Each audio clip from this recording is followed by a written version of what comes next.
Hi friends, welcome to Malathi kitchen. இப்போ என்ன பார்க்கலானுங்க, மாடி தோட்டத்தில் போயிட்டு தூதுவளைக்கீரை பறிச்சுட்டு வந்துடலாம். இதுதான் அந்த தூதுவளைக்கீரை. கத்திரிக்கோலை தான் கட் பண்ணோம். ரொம்ப முள்ளாக இருக்கும், பார்த்து தான் கட் பண்ணோம்.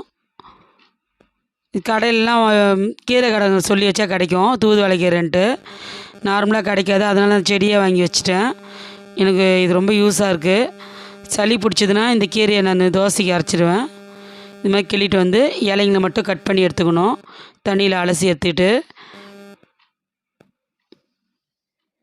2 அழகு அரிசி பச்சரிசி 3 மணி நேரம் கழுவி வச்சுருக்கேன். பச்சரிசி இந்த கீரையை மிக்ஸி ஜாரில் போட்டுடலாம். நல்லா 2-3 வாட்டி அலசி மிக்ஸி ஜாரில் போடலாம். 2 ஸ்பூன் மிளகு, 2 ஸ்பூன் சீரகம், உப்பு போட்டு நல்லா நைஸாக அரைச்சிடலாம். அரைச்சிட்டு அந்த பச்சரிசி ஊற வச்ச அரிசி எடுத்து இதில் போட்டு அரைச்சிடலாம்.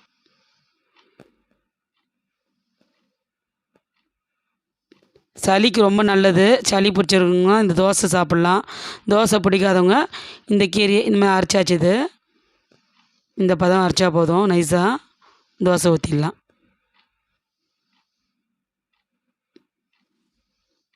தேய்க்க முடியாது, இல்லைன்னா கரண்டியோடு ஒட்டி வந்துடும். அதனால் தண்ணியாக கரைச்சி அப்படியே தான் ஊற்றணும். லேசாக தடவி விடலாம். நடுவில் கொஞ்சம் கேப் இருந்தால் கொஞ்சம் எண்ணெய் ஊற்றும் போது பொறன்னு வரும். கிறிஸ்பியாக வேணும்னா நல்லா நைஸாக தண்ணியாக கரைச்சிக்கலாம். நல்லா வேகணும். இது சரியாக வேகலாம் வயிறு வலி வரும். நல்லா ப்ரௌனாக சேவக்கணும்.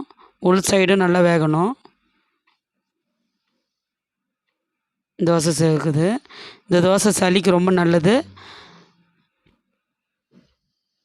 இது கஷாயமாகவும் மிளகு சீரகம் இந்த தூதுவளைக்கீரையில் போட்டு கஷாயமாக குடிக்கலாம். தோசையாக சாப்பிட்லாம். பிடிச்சிருந்தால் லைக் பண்ணுங்கள், சப்ஸ்கிரைப் பண்ணுங்கள். வாங்க சாப்பிட்லாம்.